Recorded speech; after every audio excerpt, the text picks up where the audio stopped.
नमस्कार मित्रों। सत्यवचन के इस विशेष कार्यक्रम में आपका होना परमेश्वर की योजना के अंतर्गत ही नहीं है, बल्कि संपूर्ण मानव जाति के लिए उसने एक अद्भुत योजना बनाया है, उसके अंतर्गत है, जिसे हमें जानना और समझना आवश्यक है।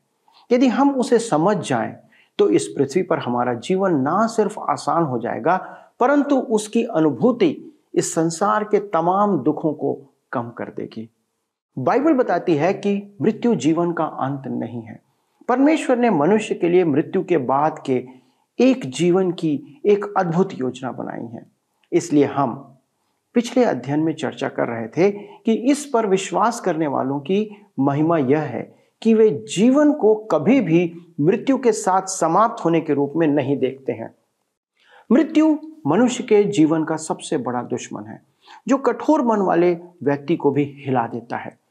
एक मनुष्य अपने शत्रु या दूसरे मनुष्य को मृत्यु के घाट उतारने के लिए कभी संकोच नहीं करता है, पर जब अपने किसी स्वयं के या प्रिय को मृत्यु के आगोश में आते देखता है तो टूट जाता है। ये मृत्यु की क्रूरता है दोस्तों। लेकिन बाइबल की मूल शिक्षा यही है कि मनुष्य के लिए मृत्यु के बाद भी परमेश्वर ने एक जीवन तैयार किया है, और वो अद्भुत जीवन है। अगले कुछ अध्ययन हम इस अति महत्वपूर्ण विषय पर ध्यान केंद्रित करेंगे। अतः आप इन अध्ययनों से ना चूकें, क्योंकि यह आपके बारे में, मेरे बारे में, हर एक मनुष्यों के बारे में है। आइए अध्ययन में आगे बढ़ें। प्रिय मित्रों, आज हम अपने अध्ययन को पहला कुरिन्थियों के पत्री उसके 15 अध्याय से देखेंगे। यहाँ पर हम देखेंगे कि यह पुनरुत्थान का महान अध्याय वास्तव में सुसमाचार संबंधित है। इसमें व्यक्त है कि सुसमाचार का सबसे महत्वपूर्ण पक्ष मसीह का पुनरुत्थान है। सच तो यह है कि इसके बिना सब कुछ, यहाँ तक कि मसीह की मृत्यु भी अर्थहीन हो जाती है। रोमियो के पत्री अध्याय 4 उसके 5 पद के अनुसार यीशु हमारे पापों के लिए पकड़वाया गया और मरकर फिर जी उठा कि हम धर्मी ठहराए जाएं। मृत्यु के द्वारा उसने हमारे पाप हर लिए, परंतु पुनरुत्थान के द्वारा उसने हमें स्वर्ग में निश्चित प्रवेश प्रदान किया। हम उसकी धार्मिकता के अधीन खड़े होते हैं। वह हमारे पापों के लिए मरा, परंतु हमारी धार्मिकता के लिए फिर जी उठा। मेरे प्रियो, इससे पूर्व कि हम इस अध्याय का अध्ययन आरंभ करें, अच्छा होगा कि हम पुनरुत्थान के अर्थ को व्यक्त करके स्पष्ट चित्रण करें। पुनरुत्थान आत्मिक नहीं, शारीरिक होता है। यूनानी भाषा में लिखा है, मृतकों पर खड़ा। हमारी देह पुनर्जीवित होगी। धर्मशास्त्र में पुनरुत्थान देह से संबंधित है। यूनानी भाषा के शब्द इस विचार को अधिक स्पष्ट करते हैं। खड़ा होना, खड़ा किया जाना, शरीर का खड़ा होना। अतः इसका संदर्भ आत्मा से नहीं हो सकता है। ऑक्सफोर्ड यूनिवर्सिटी के विद्वान C.S. लुइस ने अपने युग के मुक्त विचारकों को उपहास में कहा, आत्मा खड़ी होती है तो कैसी दिखती है, क्योंकि वे पुनरुत्थान को आत्मा का पुनरुत्थान कहते थे। उनके लिए यह एक विचारणीय प्रश्न है। धर्मशास्त्र के शिक्षा में पुनरुत्थान का अर्थ है खड़े होना। मित्रों, पौलुस के युग में मृत्यु और आत्मा के संबंध में दार्शनिकों के 3 प्रचलित विचार थे। स्टोइक विचार के अनुसार मरणोपरांत आत्मा परमेश्वर में विलीन हो जाती है, अर्थात देह का नाश हो जाता है। इस धारणा में पुनरुत्थान का अस्तित्व नहीं है। दूसरा विचार है एपिकुरियन विचार, जो भौतिकवाद संबंधित है। इसके अनुसार मरणोपरांत जीवन नहीं है, मृत्यु अंतिम चरण है। तीसरा विचार प्लेटो का था कि आत्मा अमर है, उसका पुनर्जन्म होता है। यह विचार आज भी प्रचलित है। इसमें दैहिक पुनरुत्थान का कोई स्थान नहीं है। इन विचारों के प्रतिवाद में जब पौलुस ने एथेंस में पुनरुत्थान की चर्चा की, तो वे सोच रहे थे कि वह एक नए ईश्वर की चर्चा कर रहा था। अतः हमें स्पष्ट समझ लेना है कि पौलुस आत्मिक पुनरुत्थान की चर्चा नहीं करता है। आत्मा नहीं मरती है। मनुष्य की मृत्यु पर आत्मा देह त्याग करती है। यदि मृतक परमेश्वर की संतान है, तो दूसरा कुरिन्थियों की पत्री 5 अध्याय उसके 6 से 8 पद के अनुसार मृत्यु का अर्थ है देह से निकलकर प्रभु के पास जाना। यदि मृतक अविश्वासी है तो उसकी आत्मा देह से निकलकर पीड़ा के स्थान में जाती है, जैसा प्रभु यीशु ने कहा है। मित्रों, आइए हम इस अध्याय का विभाजन निम्न रूप में देखें। पहला, सुसमाचार में पुनरुत्थान का महत्व, पद 1 से 4। दूसरा, पुनरुत्थान के प्रमाण, पद 5 से 19। तीसरा, पुनरुत्थान का प्रगटीकरण, पद 20 से 28। चौथा, पुनरुत्थान की योजना एवं नमूना, पद 29 से 50 तक। पांचवा, पुनरुत्थान का सामर्थ्य, पद 51 से 58। आइए हम देखें सुसमाचार में पुनरुत्थान का महत्व। पौलुस कहता है कि पुनरुत्थान सुसमाचार का एक भाग है। सच तो यह है कि पुनरुत्थान बिना सुसमाचार नहीं है। डॉक्टर माचेन का कहना है कि मसीही विश्वास धारणाओं और मान्यताओं पर आधारित नहीं है, वह तथ्यों पर आधारित हैं। सुसमाचार 10 आज्ञाएं और पर्वतीय उपदेश नहीं है। सुसमाचार किसी मनुष्य यीशु के बारे में तथ्यों का एक क्रम है। अब सुनिए कि पौलुस इसकी व्याख्या कैसे करता है। आइए हम पढ़ते हैं पहला कुरिन्थियों की पत्री 15 अध्याय उसके 1 से 4 पद। लिखा है, हे भाइयों, अब मैं तुम्हें वही सुसमाचार बताता हूं जो पहले सुना चुका हूं, जिसे तुमने अंगीकार भी किया था और जिसमें तुम स्थिर भी हो। उसी के द्वारा तुम्हारा उद्धार भी होता है। यदि उस सुसमाचार को जो मैंने तुम्हें सुनाया था स्मरण रखते हो, नहीं तो तुम्हारा विश्वास करना व्यर्थ हुआ। इसी कारण मैंने सबसे पहले तुम्हें वही बात पहुंचा दी जो मुझे पहुंची थी, कि पवित्र शास्त्र के वचन के अनुसार यीशु मसीह हमारे पापों के लिए मर गया और गाड़ा गया और पवित्र शास्त्र के अनुसार तीसरे दिन जी भी उठा। मेरे प्रियो, कभी कभी एक प्रश्न उठता है कि क्या सुसमाचार का आरंभ पौलुस से है? पौलुस कहता है, मैंने तुम्हें वह पहुंचा दिया जो पाया है। उसने किससे और कहां इसे पाया? उसने यह रेगिस्तान में पाया जहां प्रभु उसे ले गया था कि शिक्षा दे। दमिश्क के मार्ग में प्रभु यीशु से साक्षात्कार के समय वह प्रभु के पुनरुत्थान से अज्ञात था। उसने पूछा था, प्रभु तू कौन है? प्रेरितों के काम 9 अध्याय के 5 पद में। उसे स्वप्न में भी आशा नहीं थी कि वह प्रभु यीशु था। पौलुस को स्वयं ही पुनरुत्थान का आश्वासन प्राप्त करना था। उसने इसके बारे में धारणा नहीं बनाई, उसने इसे प्राप्त किया था। पौलुस कहता है कि उसने उन्हें सुसमाचार सुनाया। यह सुसमाचार क्या है? धर्मशास्त्र के अनुसार मसीह हमारे पापों के लिए मरा और धर्मशास्त्र के ही अनुसार वह मरा और तीसरे दिन फिर जी उठा। यही सुसमाचार है, ये तथ्य है। मेरे मित्रों, इन 3 तथ्यों के अतिरिक्त कोई सुसमाचार नहीं है। मसीह यीशु आपके और मेरे लिए मरा, वह कब्र में रखा गया और फिर जी उठा। यही सुसमाचार है, यह शुभ संदेश है। अब मान लीजिए कि आप मेरे पास आकर कहते हैं, श्रीमान जी, आपके लिए मेरे पास सुसमाचार है, मैं आपको करोड़पति देखना चाहता हूं। मैं कहूंगा, यह तो बड़ी अच्छी बात है। तब आप मुझे अपनी योजनाएं समझाएंगे। आप कहेंगे, आप नौकरी पकड़ लें और 1000 वर्ष के बाद आपका मूल्य 50 लाख रुपयों का होगा। मैं आपसे कहूंगा, निश्चय ही मैं 50 लाख रुपया पाना चाहता हूं कि सुसमाचार प्रचार करूं। परंतु यदि आप यह सोचते हैं कि मैं नौकरी करके 50 लाख रुपए जमा कर लूंगा, तो यह आपका भ्रम है। यह तो सुसमाचार नहीं है। सच तो यह है कि यह अशुभ सुसमाचार है। परंतु यदि आप मुझसे कहते हैं, मैंने एक ऐसा व्यक्ति देखा है जो आप में सद्भावना रखता है और जब वह मरा तो उसने आपके नाम 50 लाख रुपए कर दिए हैं। मेरे मित्रों, यह सुसमाचार है।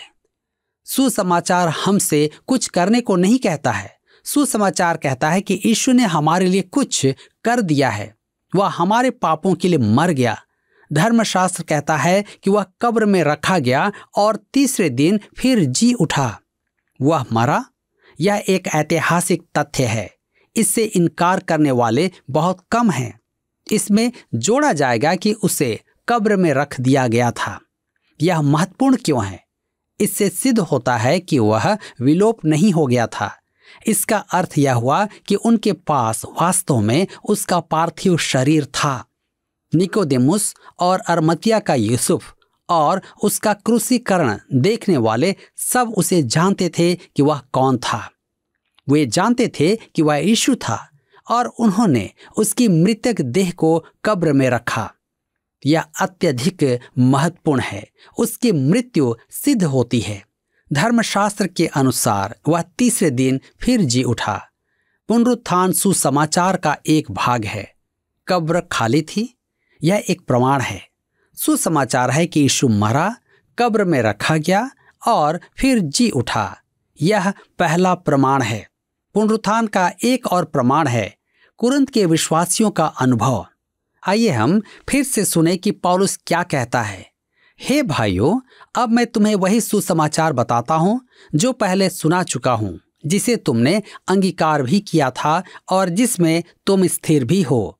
उसी के द्वारा तुम्हारा उद्धार भी होता है, यदि उस सुसमाचार को जो मैंने तुम्हें सुनाया था स्मरण रखते हो। नहीं तो तुम्हारा विश्वास करना व्यर्थ है। पद 1 और 2 में हम पाते हैं, नहीं तो तुम्हारा विश्वास करना व्यर्थ हुआ, अर्थात तुम्हारा विश्वास खोखला है। विश्वास खोखला भी होता है, परंतु पौलुस कहता है उसी के द्वारा तुम्हारा उद्धार भी होता है। कलीसिया मसीह के पुनरुत्थान का प्रमाण है। यरूशलेम और उसके परिवेश में 11 निराश मनुष्य थे। वे लौटकर मछली पकड़ने जाने की योजना बना रहे थे। उन्होंने बहुत परेशानियां उठाई थी। यदि मसीह मरा हुआ पड़ा रहता तो वे कब्र से देह उठाना नहीं चाहते। वे रोमी मुहर को तोड़ना भी नहीं चाहते कि रोमी सैनिक उन्हें पकड़ें। वे अधिक परेशानी में पड़ जाते। इसके बाद क्या हुआ? उन्हें सुसमाचार मिला कि यीशु जी उठा था। इस सत्य ने इन मनुष्यों का जीवन बदल दिया। इस अमूल्य तथ्य के कारण कलीसिया की उत्पत्ति हुई। 20 शताब्दियों में असंख्य मनुष्यों ने स्वीकार किया है कि मसीह यीशु जीवित है, मृतकों में से जी उठा है। आप पुनरुत्थान से अलग कलीसिया का विवरण नहीं दे सकते। मैं यीशु की मृत्यु और पुनरुत्थान के द्वारा उद्धार पाता हूँ। उसके पुनरुत्थान के बिना मेरे पास सुसमाचार नहीं होता, न जीवित मसीह, न एक उद्धार करता होता। विश्वासियों के समूह की उपस्थिति पुनरुत्थान का दूसरा बड़ा प्रमाण है। एक प्रमाण और है। ध्यान दीजिए कि लिखा है, धर्मशास्त्र के अनुसार वह हमारे पापों के लिए मरा और कब्र में रखा गया, परंतु तीसरे दिन फिर जी उठा। धर्मशास्त्र के अनुसार तीसरे दिन फिर जी उठा का क्या अर्थ है? पुराने नियम के अनुसार पौलुस की यूरोप, फिलिपी, थिस्सलुनीके, एथेंस, कुरिन्थ प्रचार यात्रा में मैं उसके साथ जाने की हार्दिक कामना करता हूँ। मेरे विचार में उसके पास पुराने नियम की प्रति थी। मैं कल्पना कर सकता हूँ कि आराधनालय में जब उसने मसीह यीशु की मृत्यु का उल्लेख किया, तब यहूदी कहने लगे, धर्मशास्त्र में तो इसकी भविष्यवाणी नहीं है। इस प्रश्न के उत्तर में वह उत्पत्ति की पुस्तक खोलकर कहता है, मैं आपको इसहाक की बलि स्मरण दिलाना चाहता हूँ कि अब्राहम ने उसे मृतकों में से फिर जीवित पाया जब वह उसे मारने जा ही रहा था, परंतु परमेश्वर ने अपने निज पुत्र को भी नहीं रख छोड़ा और हमारे लिए निर्मोल उसे मरने के लिए दे दिया। तब वह बलि चढ़ाने की मूसा की विधि निकालता, लेवी व्यवस्था में व्यक्त 5 प्रकार के बलिदान और समझाता कि वे मसीह की ओर संकेत करती हैं। तब प्रायश्चित का महान दिवस और मसीह की मृत्यु पुनरुत्थान के प्रतीक 2 मेमने, उसने हारून की लाठी से पत्ते फूटना और योना जो पुनरुत्थान का प्रतीक है आदि दिखाया। तदुपरांत उसने भजन संहिता 22, भजन 16 भी दिखाया और यशाया 25 एवं 53 से उसने दिखाया कि वह हमारे अपराधों के कारण घायल किया गया, हम सब भेड़ों की नाई भटक गए थे, सब अपने अपने मार्ग में थे, परंतु परमेश्वर ने हमारे पाप उस पर डाल दिए। इस प्रकार वह उन्हें पुराने नियम से दिखाता था कि मसीह यीशु का मरकर फिर जी उठना पूर्व निर्धारित था। पुराने नियम की आशा केवल इसी जीवन की नहीं, आने वाले जीवन की भी थी। कुछ लोग ऐसे भी हैं जो कहते हैं कि वे मरणोपरांत जीवन के धर्म में विश्वास नहीं करते, उन्हें केवल वर्तमान धर्म चाहिए। क्या मैं आपसे कह सकता हूं कि मेरे पास दोनों हैं, वर्तमान धर्म और मरणोपरांत का धर्म। अब आइए देखें, दूसरी बात है पुनरुत्थान के प्रमाण अर्थात गवाह। पुनरुत्थान के प्रमाण में पौलुस कुछ गवाह उपस्थित करता है। आज कोई भी वकील केस लड़ने के लिए इतने गवाह पाकर अति प्रसन्न होगा जितने गवाह पौलुस खड़े करता है कि पुनरुत्थान की गवाही दें। पहला कुरिन्थियों के पत्री 15 अध्याय के 5 पद में लिखा है, और कैफा को तब 12 को दिखाई दिया। वह सबसे पहले कैफा का नाम लेता है। शमौन पतरस, जिसे यीशु का व्यक्तिगत साक्षात्कार प्राप्त हुआ था। आप पूछेंगे क्या हुआ था? यह न तो मेरा और न ही आपकी चिंता का विषय है, यह हमारे लिए नहीं लिखा गया है।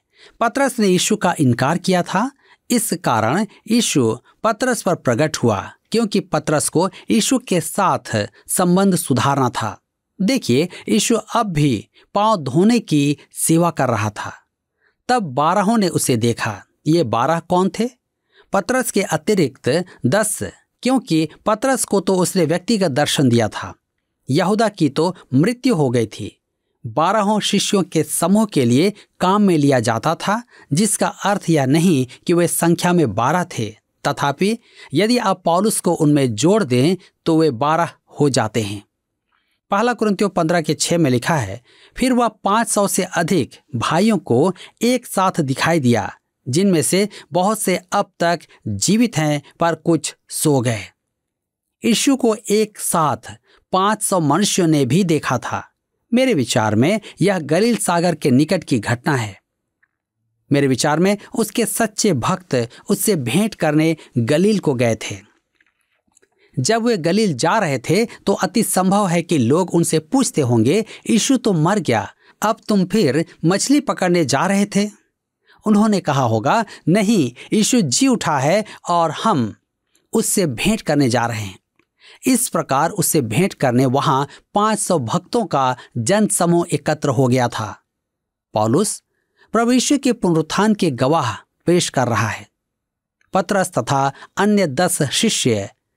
इसके बाद फिर गलील में एक विशाल जन समूह।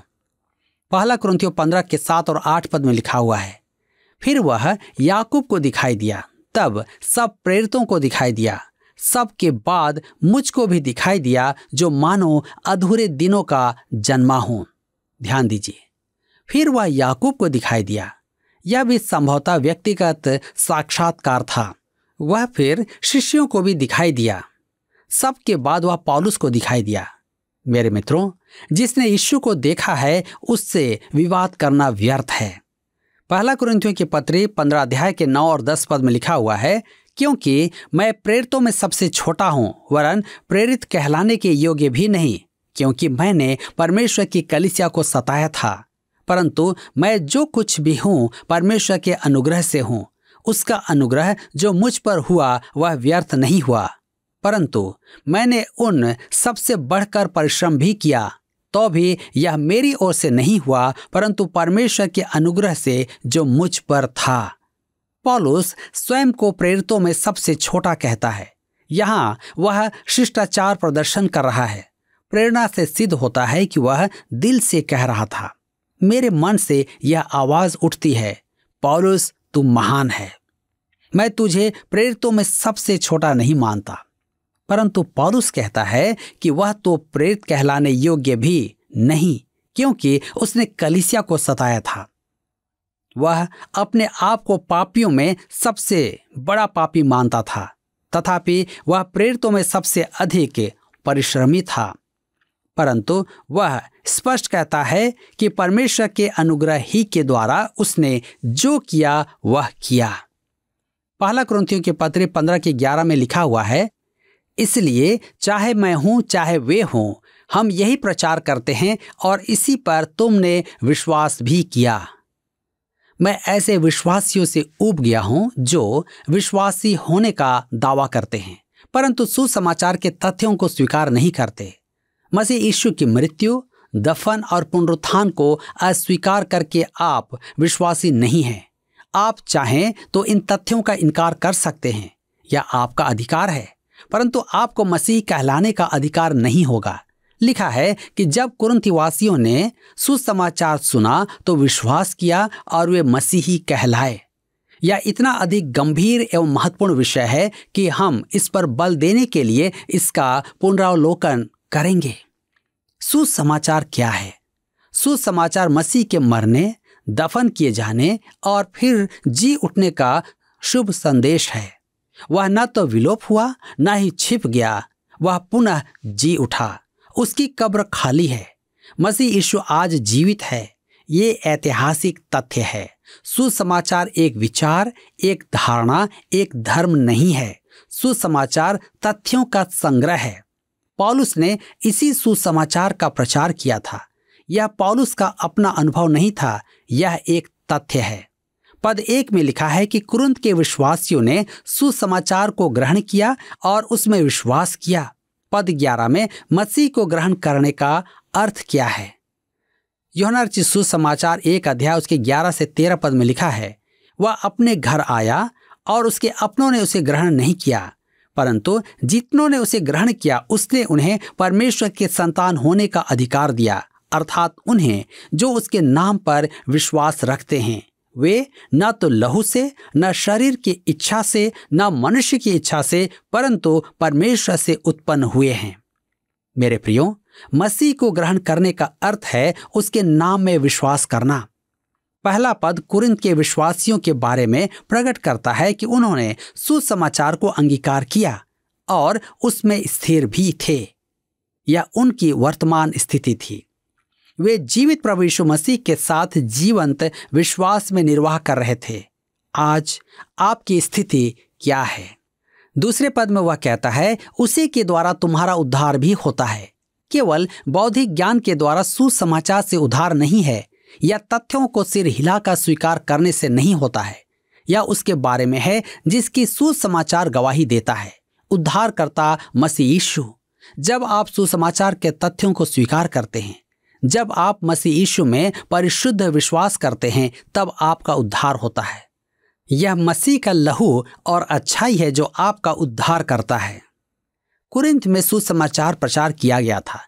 पौलुस ने कहा, तुमने अंगीकार भी किया था और जिसमें तुम स्थिर भी हो, उसी के द्वारा तुम्हारा उद्धार भी होता है। आगे वह कहता है, नहीं तो तुम्हारा विश्वास करना व्यर्थ हुआ। यदि उनका विश्वास तथ्यों पर आधारित नहीं तो वह विश्वास व्यर्थ है। उनका मन परिवर्तन सच्चा नहीं है। विश्वास अपने आप में गुण रहित है। मुख्य बात है आपके विश्वास का कर्ता, जिसमें आप विश्वास करते हैं। क्या आप ऐसे उद्धारकर्ता में विश्वास करते हैं जो मर गया, दफन किया गया और फिर मृतकों में से जी उठा? पिछले प्रश्न का उत्तर है डी, बाइबल अध्ययन। वचन के अनुसार सबसे महत्वपूर्ण बात तो बाइबल अध्ययन है, ना कि अन्य भाषाओं की सभा। आज का प्रश्न है, मसीह हमारे पापों के लिए मरा और धर्मशास्त्र के ही अनुसार वह तीसरे दिन फिर जी उठा। इस कथन को हम एक शब्द में क्या कहते हैं? ए, सुसमाचार, बी, दुर्घटना, सी, दुखद समाचार, डी, हत्या। मित्रों, इस प्रश्न का उत्तर हमें कल सुबह 6 बजे से पहले विकल्प ए, बी, सी या डी के साथ अपना नाम, पता, स्थान के साथ 9651433397 पर SMS या WhatsApp करें। सभी विजेताओं को विशेष पुरस्कार प्रदान किए जाएंगे। धन्यवाद। क्या आपको यह कार्यक्रम पसंद आया? अभी हमें एक मिस कॉल करें और आप अगले विजेता हो सकते हैं।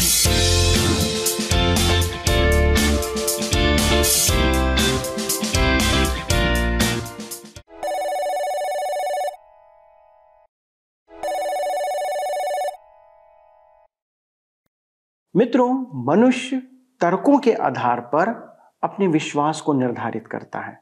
यदि आप एक मसीही हैं और पुनरुत्थान की सामर्थ्य को अनुभव नहीं करते हैं तो निश्चय आपके मसीही होने में कोई कमी है, क्योंकि मसीहत पुनरुत्थान की नींव पर आधारित है।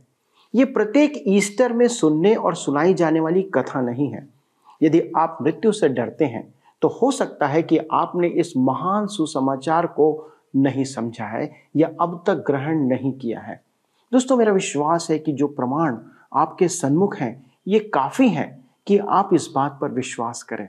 ये किसी धर्म का मामला नहीं है दोस्तों, ये मानव जीवन के सबसे बड़े प्रश्न का उत्तर है कि हमारा जीवन मरने के बाद कहाँ जाएगा।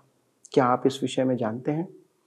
मसीह मृतकों में से जी उठा है, इसलिए जो उस पर सच्चा विश्वास करते हैं एक दिन वे भी जी उठेंगे। यही कारण है ये सुसमाचार हमें सबों को, संसार के लोगों को बताना है। इससे बड़ा कोई सुसमाचार संसार के लिए नहीं हो सकता। मित्रों, दोस्तों, इस संबंध में अपने अध्ययन को हम जारी रखेंगे ताकि इससे जुड़े संपूर्ण पहलुओं को आप गहराई से और अच्छे से समझ सकें। अतः आप इस कार्यक्रम में हमारे साथ निरंतर बने रहें। आइए प्रार्थना करें। हमारे स्वर्गीय पिता, हम धन्यवाद देते हैं कि आपने प्रभु यीशु क्रिस्ट में हमें न केवल इस संसार में जीवन दिया, परंतु वो जीवन दिया जो अनंत जीवन है, और साथ ही साथ हमारे सबसे बड़े दुश्मन मृत्यु के ऊपर प्रभु आपने हमें जयवंत होने की सामर्थ्य दिया कि हम प्रभु यीशु मसीह में होकर मौत पर जयवंत हैं, क्योंकि अब मृत्यु हमारे लिए केवल एक माध्यम है कि इसके द्वारा से हम प्रभु यीशु मसीह से मुलाकात कर सकते हैं।